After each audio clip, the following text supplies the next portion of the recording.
People have always been taught to recognize war in a very specific way. We expect it to begin with explosions, sirens, and dramatic headlines. History trained us to believe that wars start with a single clear event, an invasion, an attack, or a declaration. Because of that, we keep waiting for a loud moment to tell us that a global war has begun. But the world no longer works like that.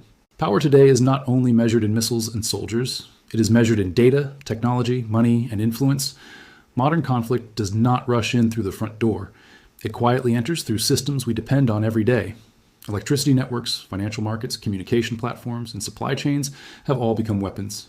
When these systems are attacked, entire countries can be weakened without a single shot being fired.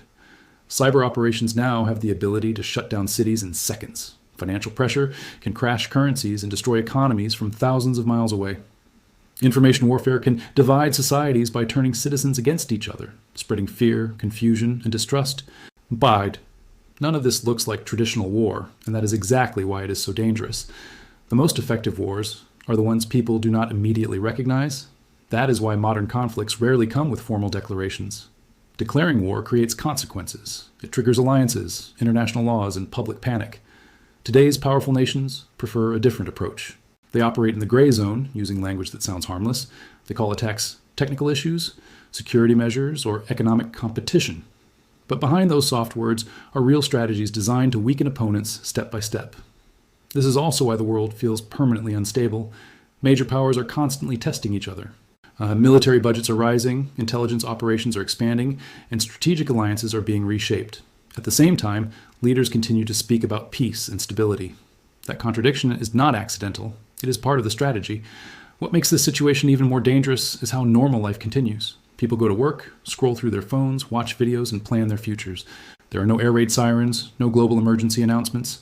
Because daily life feels familiar, many assume that peace still exists. History, however, tells a different story. The most destructive conflicts often begin during times when people believe life will continue as normal. In the modern era, the battlefield is no longer limited to land, sea, or air. It exists everywhere. It exists in digital space, in economic systems, and political narratives, and even in human psychology. When everything becomes a battlefield, war becomes constant, quiet, and difficult to define. This is why waiting for missiles to signal the beginning of World War III is a dangerous mistake. All missiles come at the final stage, not the first. Before that, nations work to weaken each other silently. They test defenses, manipulate information, disrupt economies, and prepare populations mentally for long-term conflict. By the time physical weapons are used, the outcome has often already been decided. The uncomfortable truth is that a world war does not need to be announced. It does not need to be loud. It does not need to look like the wars we remember from history books. It can begin quietly, slowly, and invisibly. And that raises the question we can no longer ignore.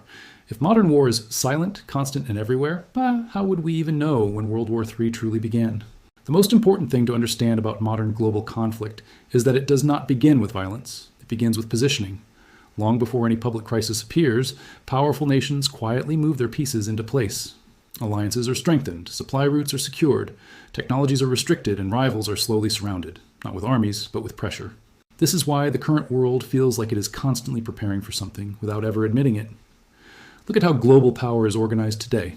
The United States and its allies are not just protecting borders, they are protecting systems. Financial dominance, control over technology, and access to global trade routes matter more than physical territory. On the other side, rising powers understand this very well. Instead of challenging military strength directly, they focus on reducing dependence and creating alternative systems that weaken existing power structures.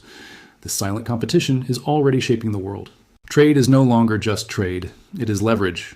Countries that control critical resources, rare minerals, energy supplies, or manufacturing chains hold power far beyond their borders. By restricting access or shifting partnerships, they can force political decisions without firing a single shot.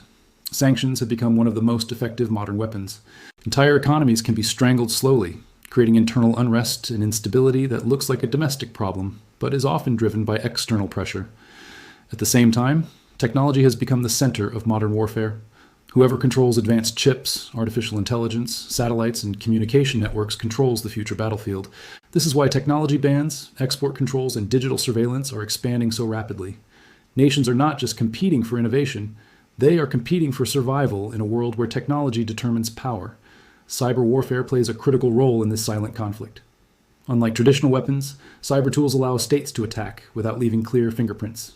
Power grids, water systems, transportation networks, hospitals, and financial institutions can all be targeted remotely.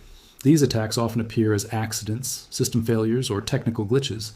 The public rarely sees them as acts of war, even when their impact is severe. This creates a dangerous advantage. A country can test an opponent's defenses repeatedly, gathering intelligence and causing damage without triggering a military response. The line between peace and war becomes blurred, and that uncertainty favors the aggressor. Another battlefield that often goes unnoticed is information. Control of narratives is now as important as control of territory. Social media platforms, news outlets, and online communities have become tools of influence. By shaping what people believe, fear, or ignore, states can weaken societies from the inside. Division, mistrust, and polarization are not accidental side effects. They are strategic outcomes. A divided society is easier to control and harder to defend. This is why misinformation campaigns focus less on convincing people of a single truth and more on making them doubt everything. When trust collapses, trust in institutions, trust in media, trust in each other, a country becomes vulnerable. Decisions slow down, unity disappears, and in times of crisis, hesitation can be fatal. What makes this even more dangerous is that these tactics do not feel like war to the average person. There are no soldiers on the streets, no visible enemy, life appears normal on the surface, but underneath, pressure is building. Systems are being tested, weaknesses are being mapped. History shows that great powers rarely collapse from direct attacks alone. They collapse when internal stress reaches a breaking point. Economic hardship, political division, and loss of confidence weaken a nation long before any external force delivers the final blow. This is why modern world conflict is not about winning battles, it is about shaping conditions. The goal is to ensure that when a crisis finally becomes visible, the opponent is already exhausted, divided, and unprepared. Another key element of this silent arms race is psychological preparation. Populations are slowly conditioned to accept instability as normal. Constant crises, warnings, and global tensions create fatigue. People become numb. When everything feels like an emergency, nothing truly feels urgent anymore. This makes societies less likely to react decisively when real danger appears. This is the environment in which a global conflict can grow unnoticed. The frightening reality is that the opening stages of a world war do not feel dramatic. They feel slow, confusing, and uncertain. And that uncertainty is exactly what allows the conflict to expand. The question is no longer whether nations are preparing for such a scenario. The real question is whether the world will recognize it before it is too late. One of the most misunderstood ideas about global conflict is the belief that major wars begin suddenly.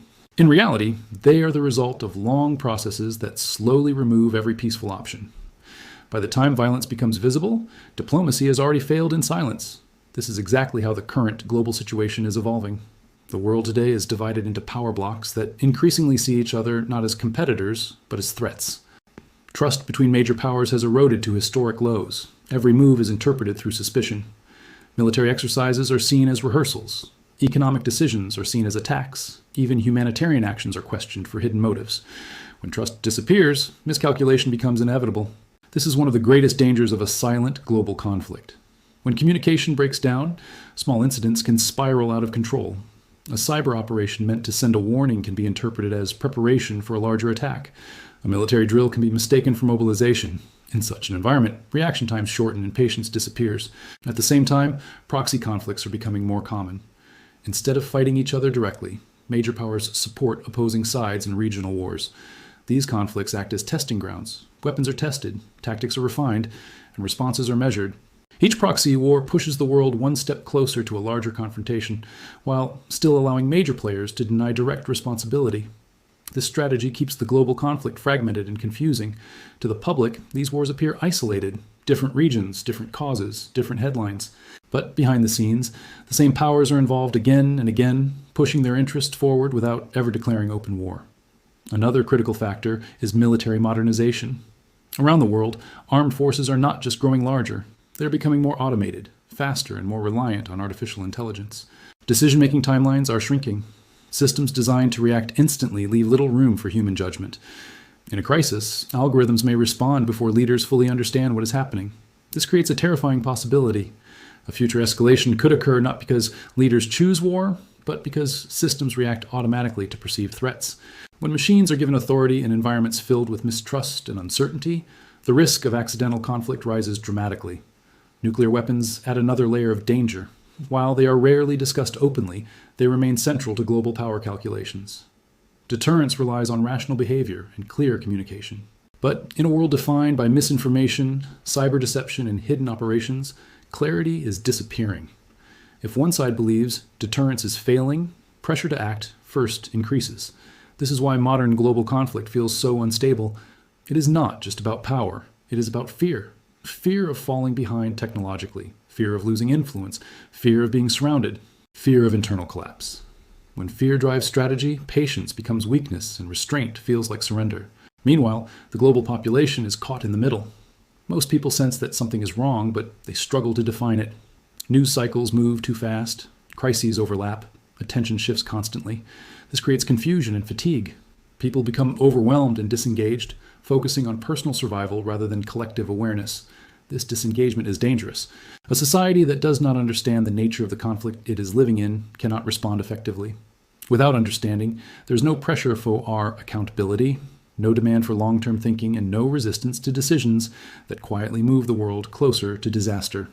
History shows that the most devastating conflicts often occur when people believe that leaders are in control, that systems will prevent catastrophe, and that reason will prevail.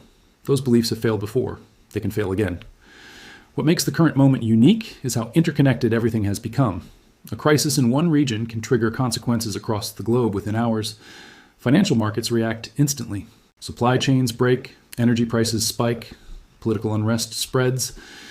In such a tightly linked system, local instability quickly becomes global pressure. This interconnectedness means that World War III, if it fully emerges, will not feel like a single event. It will feel like a chain reaction. One crisis feeding another, each one making the next more likely. No clear beginning, no obvious point of return. And perhaps the most unsettling part is this. Many of the systems driving this silent conflict were created to increase stability. Global trade, advanced technology, rapid communication, and automation were meant to make war less likely. Instead, they have made conflict more complex, faster, and harder to control. The world is not sleepwalking toward disaster. It is moving forward with open eyes, but without a shared understanding of where it is headed. The silent phase of a global war is the most dangerous phase, because it feels manageable. It feels like something that can still be fixed later. But later often arrives faster than expected. If history teaches us anything, it is that wars are rarely recognized at the moment they truly begin. They are recognized when it is already too late to stop them. While the world's leaders quietly maneuver their strategies, ordinary people are already feeling the effects of this invisible war. Sanctions, trade wars, and global resource competition may seem like political issues, but they hit regular people the hardest. Fuel prices rise, essential goods become scarce, and job markets fluctuate. Countries engaged in economic warfare indirectly impact citizens worldwide. Families face rising costs of living, inflation spikes, and uncertainty about the future. Even if no bombs fall, the economy becomes a battlefield and ordinary people bear the brunt. Every device we use, phones, computers, banking systems, is part of the cyber battlefield. Critical infrastructure is a target, and while large-scale attacks may be rare, smaller breaches already disrupt daily life. Power outages, hacking of financial accounts, and leaks of sensitive personal data are increasingly common. This digital front affects millions of people, making cybersecurity a necessity rather than a luxury. Even something as simple as online banking or healthcare systems could be compromised in a global conflict scenario. Modern war doesn't only aim to destroy physically, it also targets minds. Disinformation campaigns, fake news, and political propaganda polarize societies and create mistrust. People may argue over false narratives, question the legitimacy of leaders, and feel constantly insecure. This psychological warfare subtly erodes social cohesion and makes it harder for societies to respond collectively to crises. Ordinary citizens become both victims and unknowing participants in this ongoing conflict. Although major powers avoid direct confrontation, proxy wars in remote regions can affect global stability.